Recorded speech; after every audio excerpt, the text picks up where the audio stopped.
Do you all guys understand how they work? I mean, what's the difference between them? Could you please explain it one more time? Okay, so you have a sample. It's placed on the slide. And this sample is your cell. So you have a nucleus here, and here is your objective.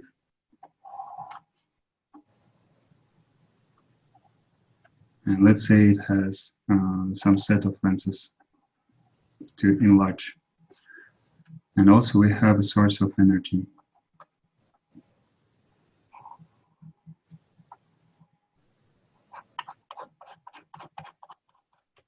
So this is light source. And we assume that the light source is in some distance. So we have parallel light rays that are coming through this sample.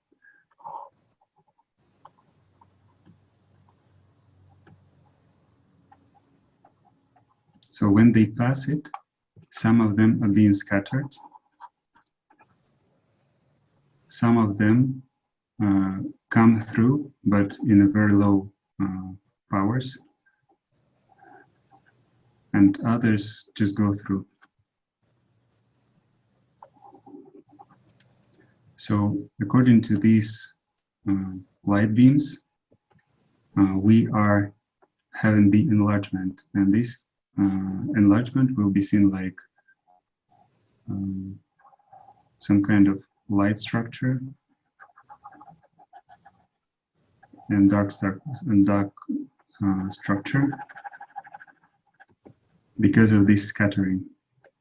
And since we are using light as a source of illumination, as a source of rays that being scattered or passed through, we call it light microscopy.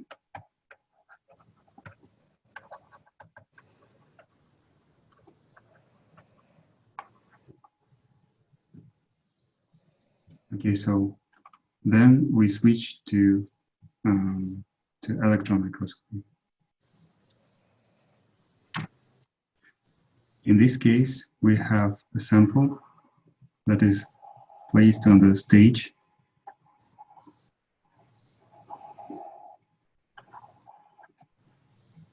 And we have the source of accelerated electrons. And this source creates the beams of electrons, not the light, but electrons. And since their wavelength is much shorter than the one of light, we can overcome the limit of the visible light. So these beams, they are also kind of come to the sample, and some of them, because of the structures in this sample, they are being scattered or reflected. And we have a set of detectors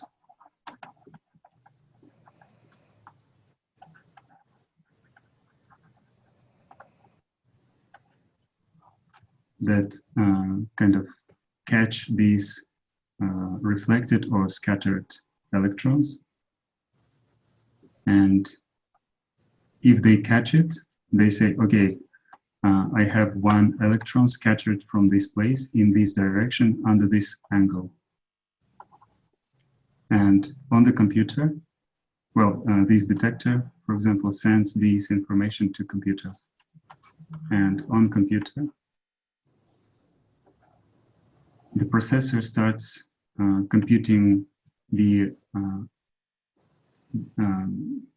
shape of the object, because of course this detector caught not one but many electrons. So all this information goes to your computer, and it's computing the shape of the object, and it starts building it. And because we have detectors that are placed in a 3D space, so we have several detectors, and they catch all these electrons, they can build a 3D structure. So it says like we have a cell with a nucleus here, and all the invaginations and protrusions of the cytosol, etc. And it detects everything. And because we have higher frequency here, which means lower wavelengths of electrons, it can catch very, very small differences in structure. That's why we have so much detailed images of electron microscopy. So as you see, we have different composition of the microscopes. And first of all, we have different source of illumination. In one case, we use accelerated electrons. Okay, so first of all, they are different in sources. One uses electrons, another uses light. Second, in the light microscopy, we use physical lenses made of glass. So it's glass lenses. And in electron microscopy, we use curved magnetic field. So we have two sources of magnetic field, and passing through this magnetic field, these electron beams, they are being bent, and it almost looks like the path of the light that goes through this lens, for example. And this is the difference. So the question about the oil in refraction. So just a second, there was a question about the refraction index. Okay, so it's the question from the same person. So what is the refraction index? It's the ratio between sinus of the incidence angle and the refraction angle.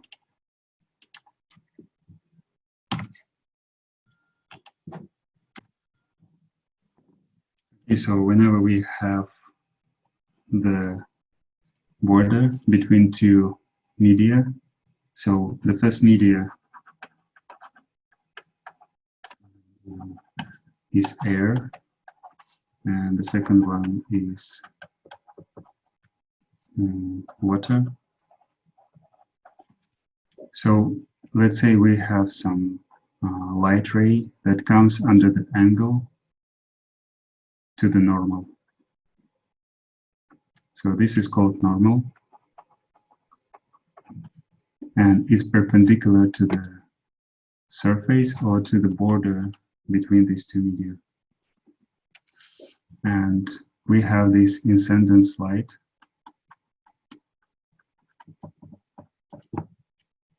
Right. And we have the angle here, and this is the incidence angle.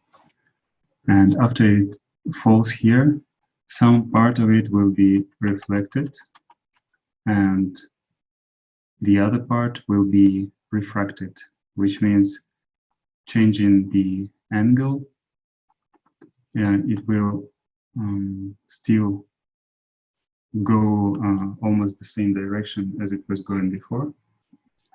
And so we still have the normal here. And the angle here, let's call it beta. And this will be the refraction angle.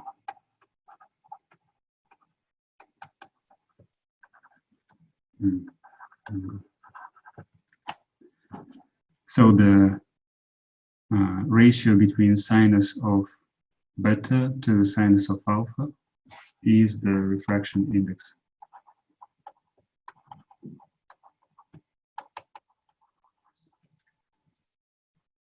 And this index is used whenever we need to collect more rays that we could collect just a second. So I hope you understood this one. So I'm going to delete it. Okay, so let's say again that you have the source of light, and so light source. Then you have your sample.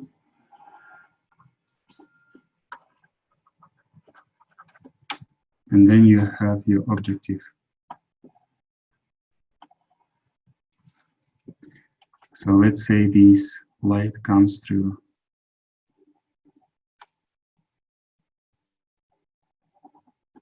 your sample.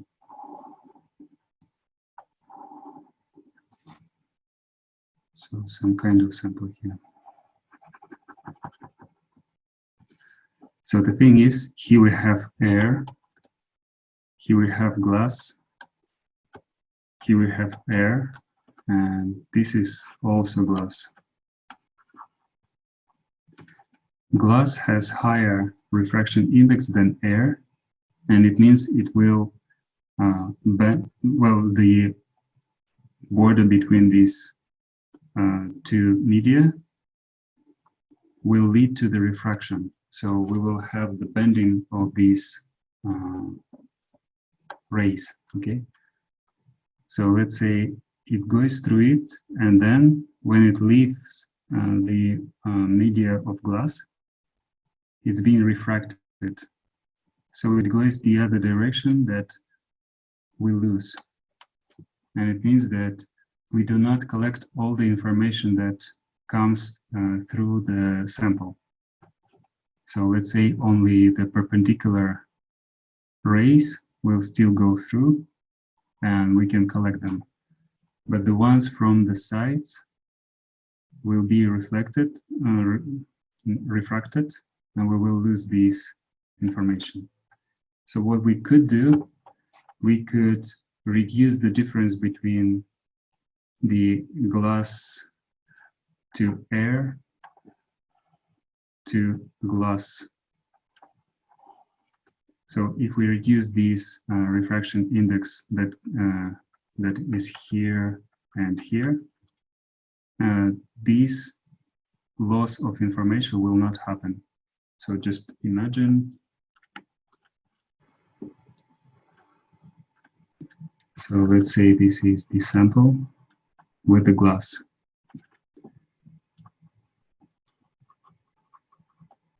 So it's glass. And here we have the objective. And if we put oil here, that kind of covers both glass surfaces, and this oil refraction index is almost the same to the glass reflection index, then all the light rays that come,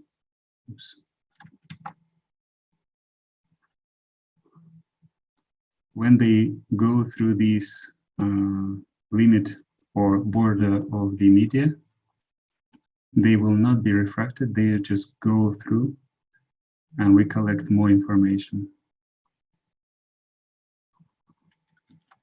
Instead of going like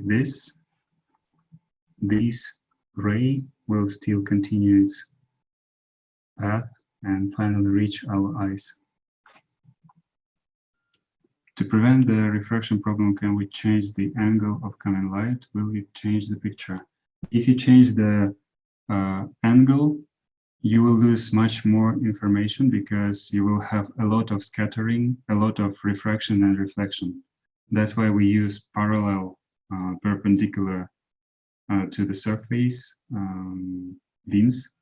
Only in dark microscopy, we intentionally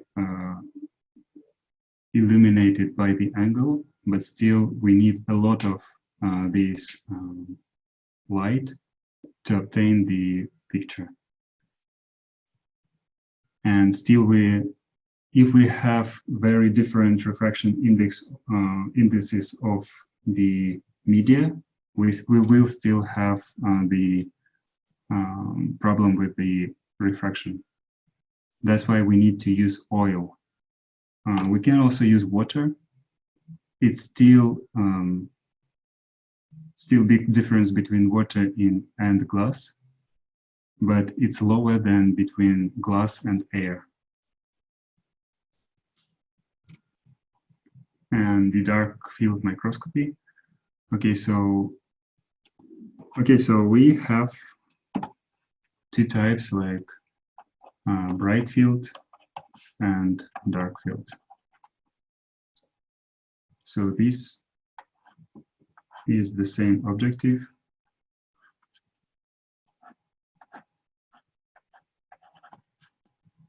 And we have the samples too.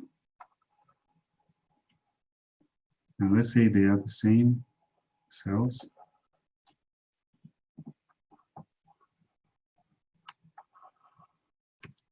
But in bright field, we have these parallel perpendicular light rays. And some of them, because of the structure of the cell, they are not being scattered. And scattering means whenever you hit something, you kind of bounce over it and change the direction, and sometimes drastically change the direction. And if you just go to the perpendicular place, you can go through this object, but most of the rays will be reflected, some with higher refraction, others lower. Reflection, not refraction. So in this case, some of the structures of the cell will not reflect the light at all. That's why every single ray that goes through it will pass. So let's say this guy goes like this. And the ones that come to, let's say, nucleus or mitochondria, they will kind of bounce a bit out of it. And this guy will also do that. This guy passes. So again, on the picture, you will see the same. So some of the light will go through, and we actually see this part of the image. I mean, the cut of these light rays.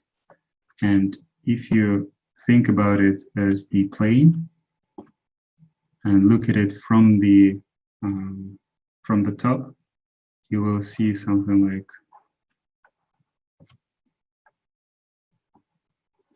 this.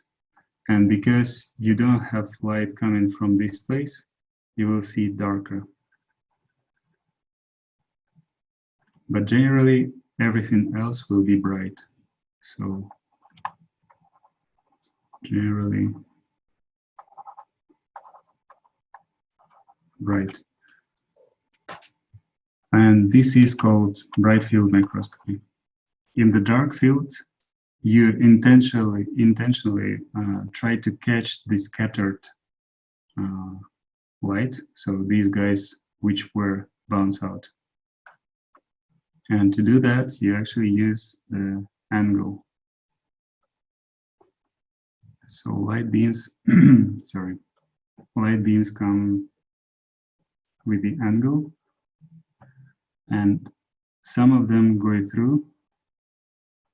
Some of them, when they find a place to bounce, they bounce. So, and others just pass through it.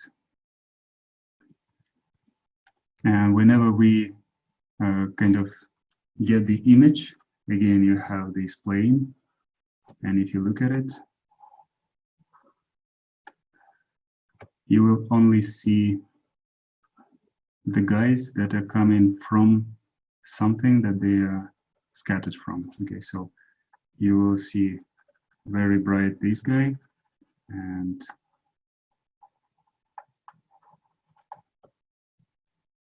everything else will be dark. Of course, very little amount of light will come from cytoplasm, for example, Golgi apparatus, etc. and it will be very, very faint. That's why you will hardly see the other structures, only the ones that have scattered the light. And this is the difference between bright field and dark field microscopy.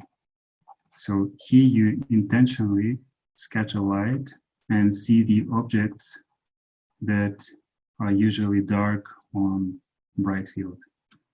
And this actually increases the contrast, because whenever we have a lot of bright pixels, it means that a lot of artifacts and noise come with it. And whenever we have very little light that comes from the object, we can differentiate between these structures much more easily. So we will see mitochondria and some even smaller objects, and we can distinguish much more details than in bright field. And that's why this technique was actually developed. And the question about the active transport.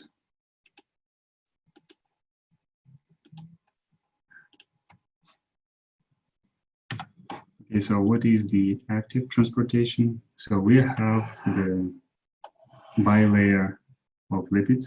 So this is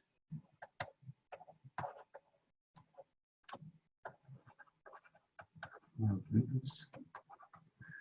And this part and this part, they are hydrophilic.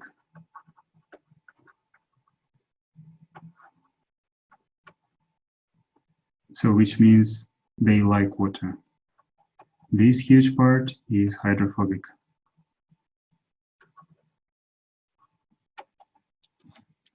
Full of fatty acids. And not everything goes through both of these layers. And diffusion hardly happens.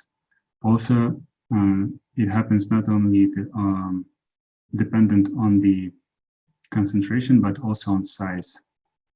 If you have a huge molecule, you will most probably not pass through it. So small size and concentration dependent. Also, it needs to go through both of the layers of hydrophilic and hydrophobic. So next we have facilitated diffusion. So we have a protein that, let's say, it can only give away to sodium, and only sodium ions can pass through it, not anything else, even water. And because of this concentration gradient, this sodium goes inside the cell. And finally, we have a protein that uses ATP to make it possible for some molecule go through it. So these two guys are passive transport,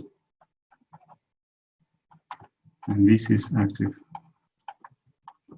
Why it's active? Because it actively consumes energy to make this molecule go inside.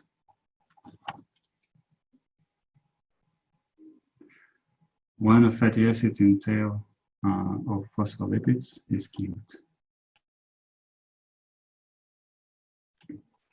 The thing is, you can have many fatty acids that will be placed in this tail.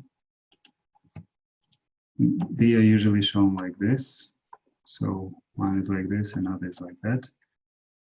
It doesn't matter. Some of them might be just like this. Some might be both like this.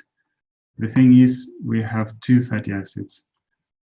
So in glycerol, one of the carbons is occupied by phosphate group.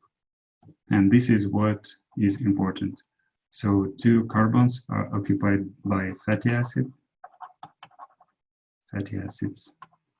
and one is occupied with phosphate. That is what is really important.